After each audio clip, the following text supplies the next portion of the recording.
ازيكم يا حبايبي، عاملين ايه؟ النهارده ان شاء الله هنعرف ازاي نخزن مع بعض ورق العنب في قلب التلاجة من غير ما لونه يغير ولا المزازة بتاعته تروح، ويفضل معانا لغاية اخر ورقة زي ما هو بالظبط، من غير اي تغيير ولا في لونه ولا في طعمه.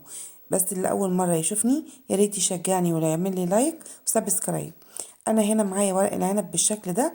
احنا بنجيب ورق العنب البناتي، تمام؟ يعني اللي هو ورقته تبقى وسطانية كده، وغير ان ورقته وسطانية بنعرفها العنقود بتاعه اخضر والورقة بتاعته بتبقى طرية. في ورق عنب تاني بيبقى العنقود بتاعه لونه احمر، ده ما بيبقاش ورق عنب يا جماعة، ده بيبقى ورق توت، ما بيبقاش ورق عنب. تمام. انا هنا جبت ورق العنب زي ما انتوا شايفين كده، وقطعت العنقود بتاعه بالشكل ده كده. تمام. وهبتدي بقى اخده اغسله، لان طبعا بيبقى فيه كمية رمل كتير جدا. هنا حطيت الطبق، حطيت فيه حبة خل صغيرين، تمام، ونزلت عليه بالمية بالشكل ده كده، ونغسله كويس جدا عشان نقدر نطلع الرمل اللي ايه موجود فيه. انا كده غسلته مرة في قلب الطبق، والمرة التانية تاني بشطفه تاني تحت الحنفية. معايا هنا مصفى، بحط ورق العنب اللي بيطلع منها بحطه فيها. الهدف من المصفى ان انا عايزه اصفي كل الميه اللي في ورق العنب، عايزه اما اجي الفه يبقى خالي خالص من الميه. طبعا الميه هنا غمقت سنه كده. خلاص انا سبت ورق العنب الصفى بالشكل ده كده، تمام.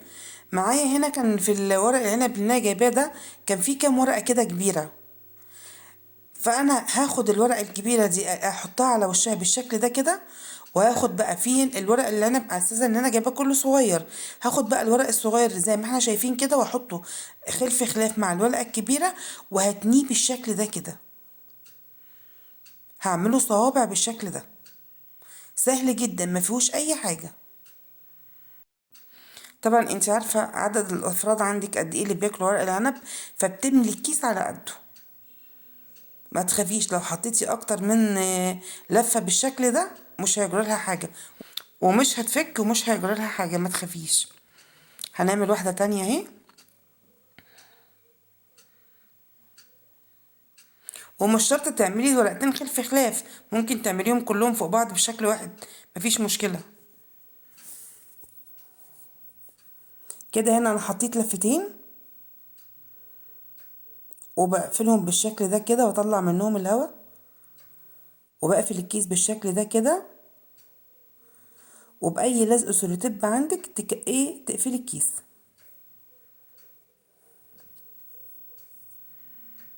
بالشكل ده.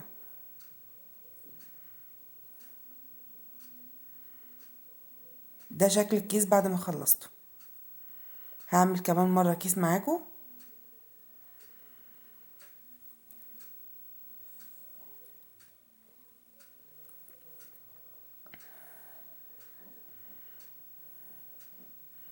هنلف ورق عنب كده تاني، هنعمل الرول بالشكل ده. لو انتي ما مش متوفر عندك اكياس التلاجة وعندك استرتش راب، ممكن برضو تعملي نفس الخطوة دي وتحطيها في كل واحدة في الاسترتش راب وتقفلي عليه. وفي ناس بتحطه يعني بالورقة وهي مفرودة بالشكل ده، بس انا بصراحة ما بحبهاش كده، لان انتي ما بتيجي تطلعيه بيتكسر منك، الطرق بتاعت ورق العنب بتتكسر مننا. كده تمام. هنلفها برضو وهنطلع منها الهواء، وهنقفلها بالشكل ده كده تاني، وبرضو معانا اللزق هنقفل ايه عليها بمنتهى السهولة.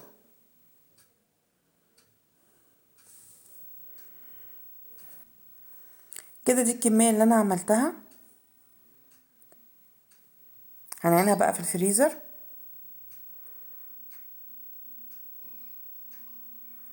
وطبعا بما اننا خزنا ورق عنب، فقلنا نعمل ايه حلة ورق عنب مع بعض، وهعمله على فكرة من اللي كان متخزن عندي، وهوريكم ازاي هيطلع معانا لونه اخضر ومزز، كان مزز بشكل غير طبيعي. انا هنا معايا المية مش بحط فيها حاجة غير ليمونة وهحط عليها معلقة زيت او معلقتين زيت. معلقتين الزيت دول بيدوا لمعة لورق العنب. في ناس ما بتحبش، بس انا بحب بصراحة احط عليها معلقتين الزيت دول. الكيس ده كان متخزن عندي بقاله فترة. شايفين شكله ولونه عاملين ازاي؟ ورق العنب اخضر خالص. طبعا بنزل هنا بالورق في قلب الماء المغلية واسيبه لغاية ما يفك. يعني بياخد من حوالي دقيقة ونص لدقيقتين كده في قلب المية، وفي ساعتها لونه بيغير وبيطلع معانا بالشكل ده كده. لونه بدأ يصفر اهو. تمام.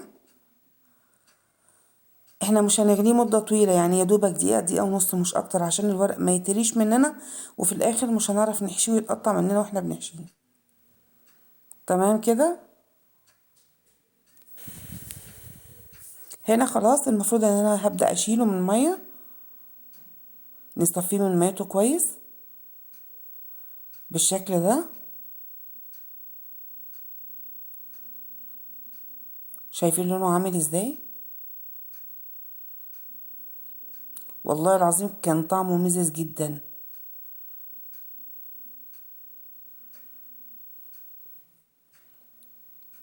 كده خلاص هنركن بقى ورق العنب على جنب، وهنبتدي نعمل الخلطة بتاعت ورق العنب. معانا هنا زيت، والزيت ده طبعا على حسب كمية البصل اللي انت هتحطيها. تمام. وهنزل عليهم بثلاث بصلات مفرومين فرم وسط، مش ناعم، لان البصلة الناعمة ما تنفعش في المحشي. انا هنا بحب ادبل بس البصله، مش هخليها تحمر ولا لونها يتغير، يا دوبك بس تدبل قيمه ايه 5 6 دقايق كده على النار، مش اكتر من كده. هنا خلاص اهي بدات تدبل. البصله اللي انا حطيتها دبلت خلاص. تمام. هبتدي انزل عليها بمعلقتين كبار صلصه، اشوحهم مع البصله لغايه ما تفك خالص.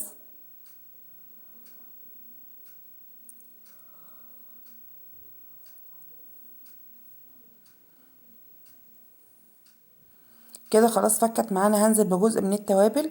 التوابل اللي انا حطيتها كانت كمون وكزبرة ومعلقة قرفة صغيرة. القرفة بتفرق جدا في الطعم. هبدأ بقى دلوقتي انزل عليها بالطماطم. انا معايا هنا نص كيلو طماطم، نزلت بالكيس كله كامل. وهقلبها بقى وهسيبها تتسبك على نار هادية، وبعد كده هنشوف هنعمل ايه مع بعض.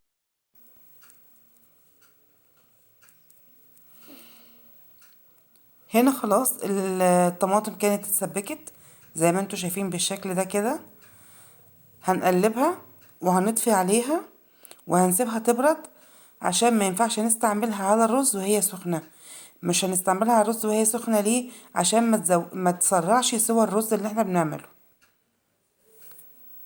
تمام. معايا هنا بقى الرز. وطبعا الرز على حسب الكمية اللي انتي هتستعمليها. انا طبعا الرز ده كنت عاملة كوسة وفلفل، وكنت عاملة ورق العنب على الكمية اللي انا حطيتها دي. الرز هنا طبعا انا كنت غسلاه ومصفيه تماما من المية، وحطيت عليه حزمة مشكلة شبت وبقدونس وكزبرة. التوابل اللي انا حطيتها رجعت حطيتها تاني، وهي كانت ملح فلفل كمون كزبرة معلقة قرفة. وهنزل عليها بقى بالصلصة اللي انا عملتها بالشكل ده كده، وهبتدي اقلبها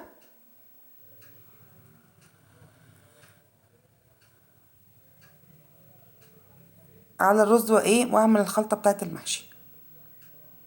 تمام. طبعا هنا معلقتين السمنة دول بيفرقوا 180 درجة في الطعم. هنقلب بقى من فوق لتحت ونضمن ان الصلصة شربت الرز كله، او العكس معلش، الرز شرب الصلصة كلها. كده خلاص الكمية اللي انا كنت بقلبها نقصت منها بقى حبة كويسين بالشكل ده كده. وتعالوا نشوفوا هنعمل عليهم ايه عشان يطلعوا مززين جدا ويديونا طعم ورق عنب خطير. هنا بقى انا حطيتهم الاول في مصفى وصفيتهم ونزلت منهم البولة اللي انتوا شايفينها بتاعة الطماطم دي، وهقول لكم انا صفيتها ليه. الاول هنا هضيف عليها معلقة دبس رمان كبيرة.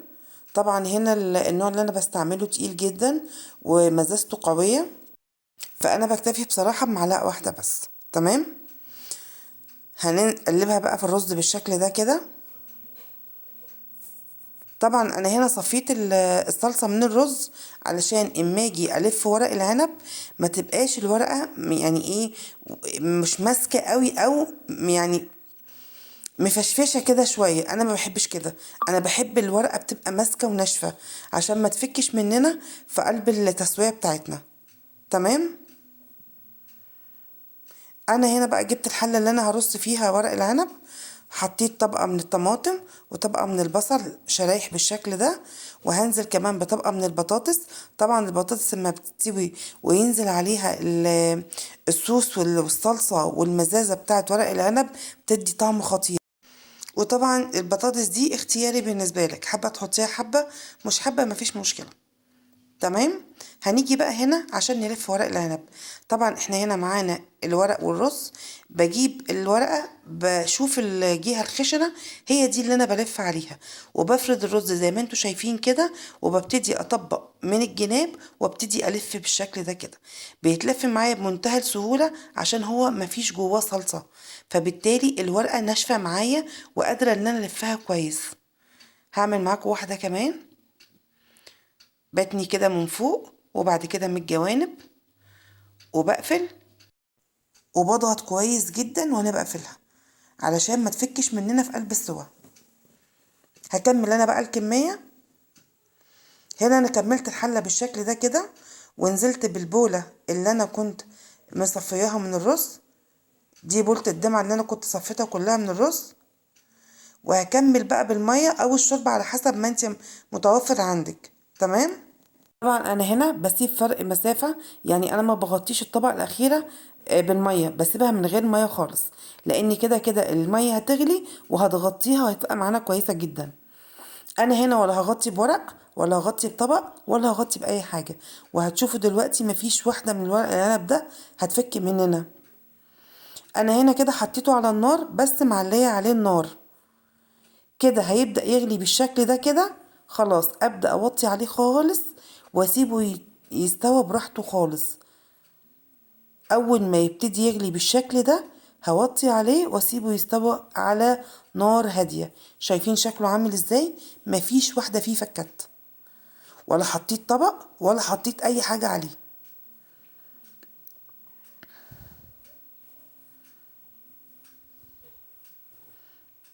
كده خلاص هو كان استوى، وده شكله الاخير. يا رب يكون الفيديو عجبكم وتشجعوني وتعملوا لي لايك وسبسكرايب.